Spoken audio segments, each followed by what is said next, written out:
আসসালামু আলাইকুম রহমতুল্লাহ। আশা করি যে যেখান থেকে দেখছেন দেশ এবং প্রবাস থেকে সবাই ভালো আছে।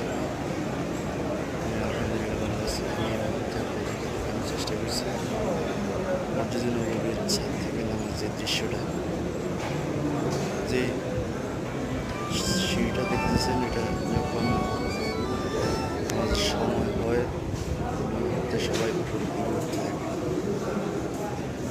যখন নামার সময়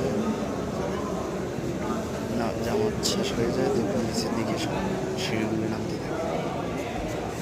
সিঁড়ি দিয়ে মানুষ উঠতেছে দেখি, আমরা সিঁড়ি দিয়ে উঠতেছি, এক সিট থেকে আরেক উঠতেছি।